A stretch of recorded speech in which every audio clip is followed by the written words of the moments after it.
ताज्या बातम्यांसाठी Nashik 24 news YouTube चॅनलला सबस्क्राईब करा आणि बेल आयकॉनला प्रेस करा. स्तरावरती कॅन्सरचं प्रमाण जरी वाढत चाललेलं आहे तरी त्यात एक असा ग्रुप आहे ज्यांच्यात वाढणारा किंवा होणारा कॅन्सर हा डॉक्टर म्हणून आम्हाला सुद्धा खरं सांगू तर कुठेतरी मनाला टाच लावून जातो.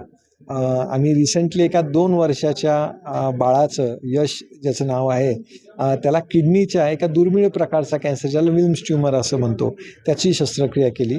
विल्म्स ट्यूमर साधारण 10 लाख बाळं जी जन्माला येतात त्यांच्यापैकी 5 ते 7 जणांमध्ये होण्याची ही शक्यता असते. म्हणजे हा खूप दुर्मिळ प्रकारचा आजार आहे. हा सामान्यपणे 2 ते 4 वर्ष वयोगटामध्येच लक्षात येतो. पण एक चांगली बाब अशी आहे की विल्म्स ट्यूमर उपचारानंतर मग त्याच्यात शस्त्रक्रिया असेल, किमोथेरपी लागते आणि रेडिएशन पण लागतं. पूर्णपणे बऱ्या होण्याची शक्यता खूप चांगली असते.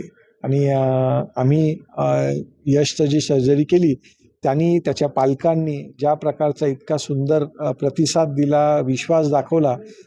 3 दिवसात तर यश अगदी आनंदात खेळत होता आणि घरी गेलेला होता आणि सध्या त्याची किमोथेरपी चालू आहे.